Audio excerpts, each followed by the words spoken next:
오늘은 행복을 찾아서라는 제목으로 말씀을 전하도록 하겠습니다. 오늘 우리는 생각보다 길어진 코비드-19의 시기를 보내며 힘들어하고 있습니다. 우리는 행복을 찾아서, 더 질 높은 삶을 찾아서, 더 나은 자녀 교육의 기회를 찾아서 이곳에 왔지만 오늘 팬데믹으로 인해 많은 계획들이 헝클어졌습니다. 혹여 이 시간 여러분들은 자기 연민, 상황을 원망하고 불안한 미래에 낙심하지는 않으십니까? 혹시 나만 불행하다고 느끼시는 분들에게 위로의 말씀을 드리겠습니다. 이 시기는 모든 사람에게 어려운 시기라는 것입니다. 코비드-19는 남녀노소, 인종을 불문하고 걸릴 수 있고, 걸리지 않아도 경제적인 위기, 자녀 교육에 대한 불안함, 이민에 대한 불안함은 우리를 지치게 만드는 것입니다. 그렇다면 내가 마치 불행의 주인공처럼 느껴지는 것은 왜입니까? 우리는 언제 불행해집니까? 내가 얼마나 다른 사람에 비해 불행한지를 묵상하고 불행하다고 믿을 때 우리는 불행해지는 것입니다. 애굽에서 종살이하던 이스라엘 민족은 그들에게 자유를 주시는 하나님의 능력의 손에 의해 애굽에서 탈출하게 됩니다. 바로는 끝까지 그들이 가지 못하도록 막았지만 하나님은 10가지 재앙을 통해 그들을 보낼 수밖에 없게 만드십니다.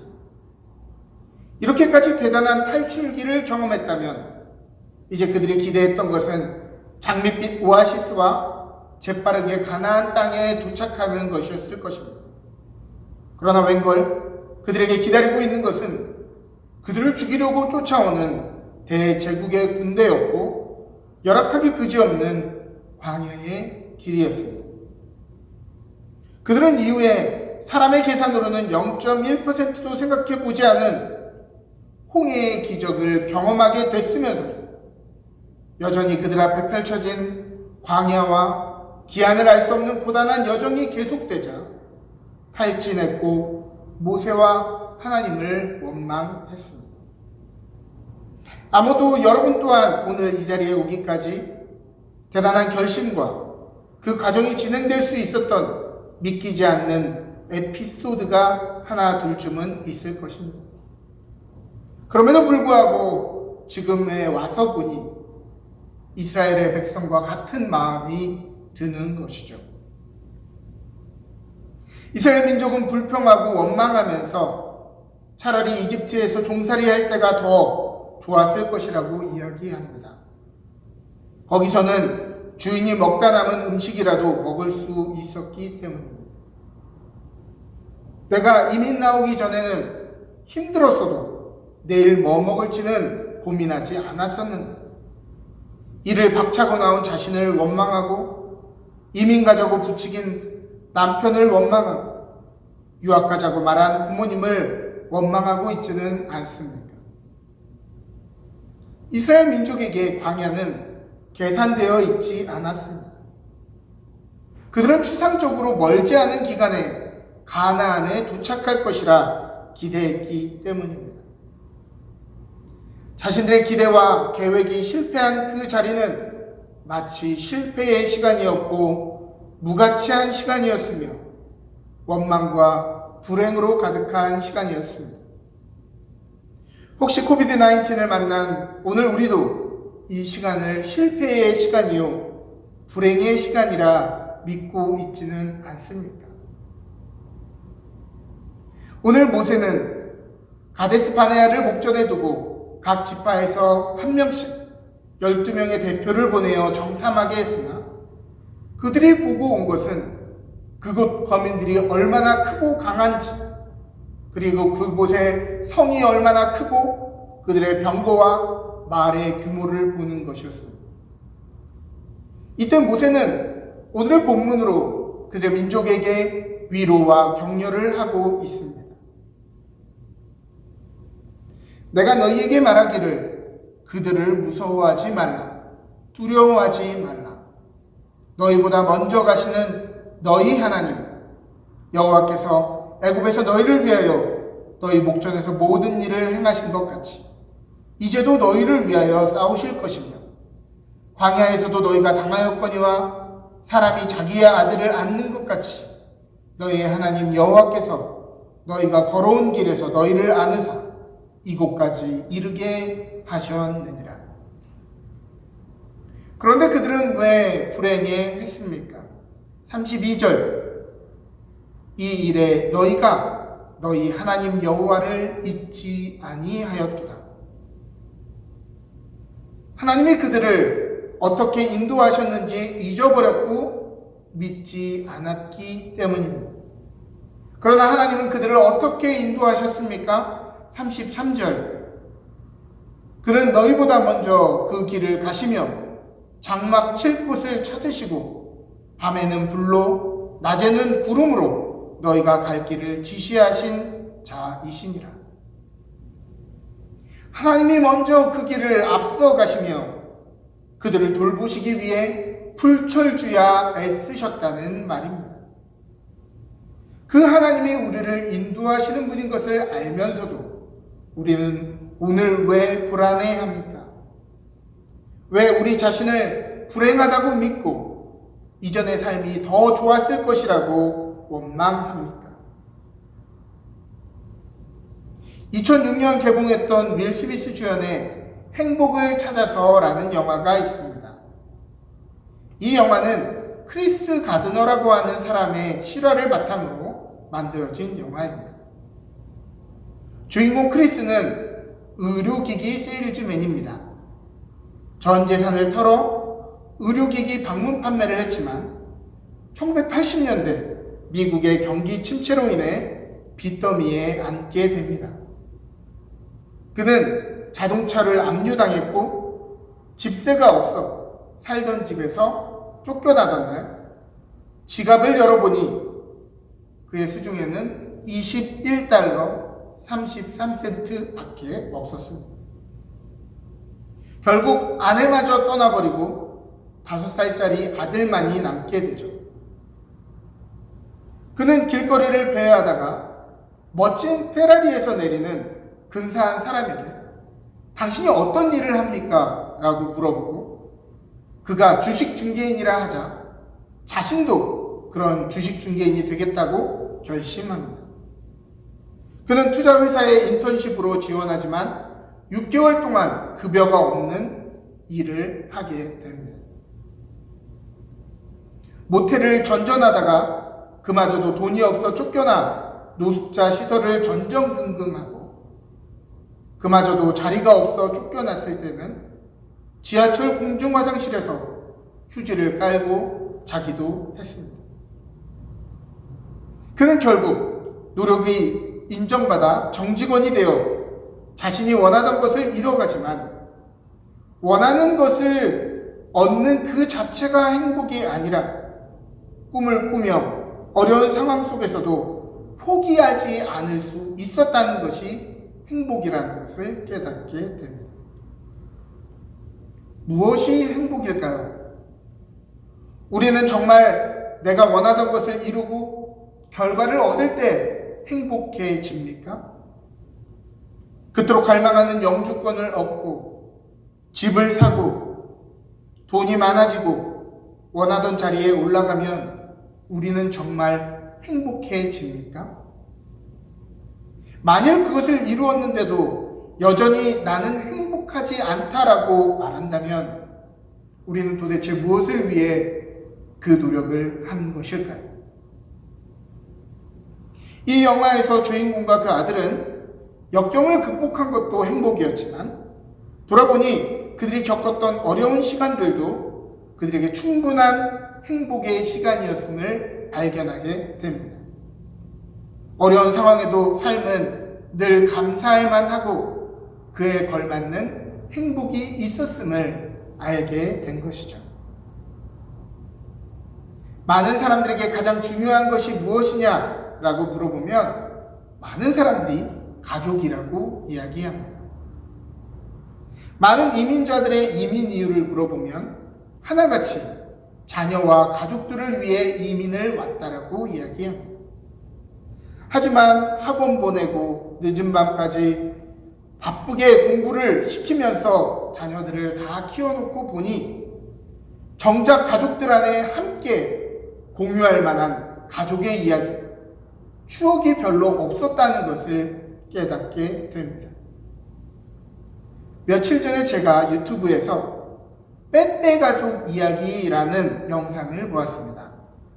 가족 구성원 모두가 50kg 안팎이어서 사람들이 그들을 빼빼 가족이라 부른다고 했습니다.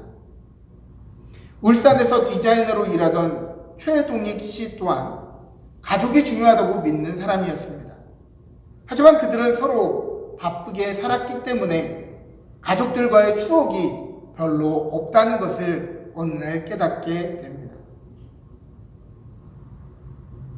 그는 자기 가족들만의 가족사, 그들만의 스토리를 만들기 위해 유라시아 세계여행을 떠나겠다는 비범한 결정을 내리고 가족들의 동의를 얻습니다.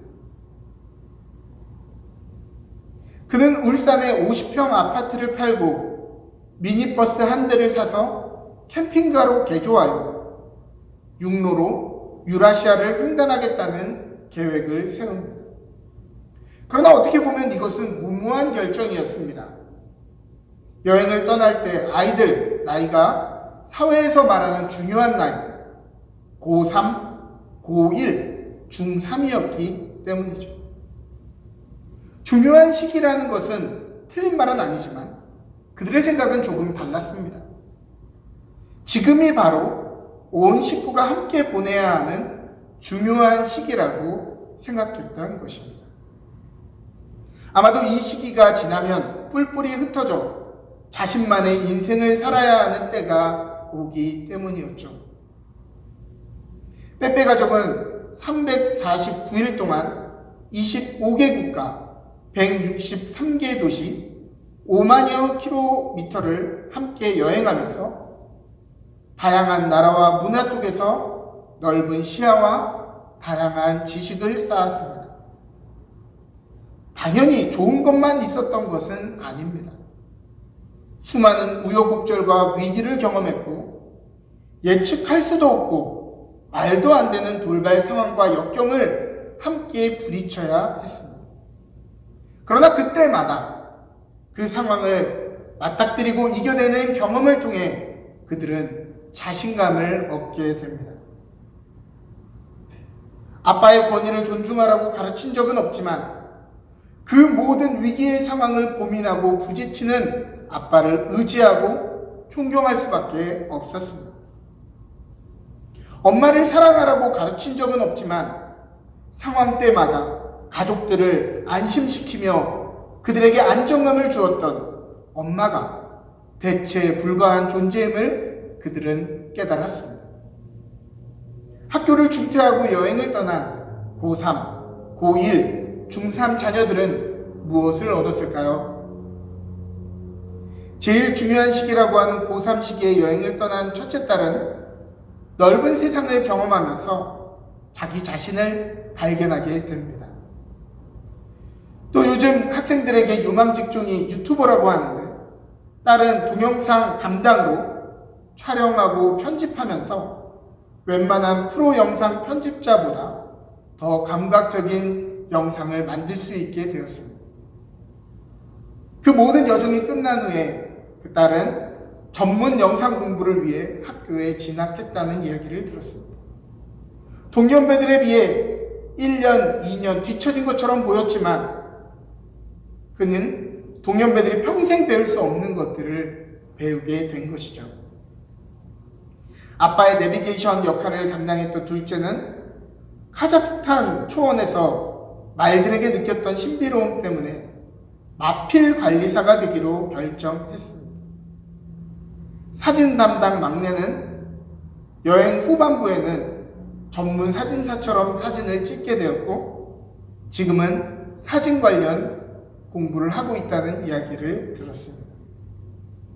아버지 최동익 씨는 여행을 회상하면서 여행에서 만났던 인연 중에 가장 고마웠던 사람은 예상외로 프랑스 남부에서 만났던 도둑이다라고 이야기했습니다.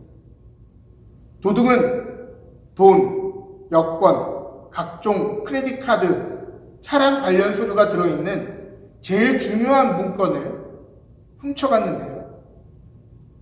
이 일들을 통해서 자신들에게 정말 중요한 것은 돈, 여권, 크레딧 카드가 아니라 가족임을 발견하는 중요한 계기가 되었다는 것입니다.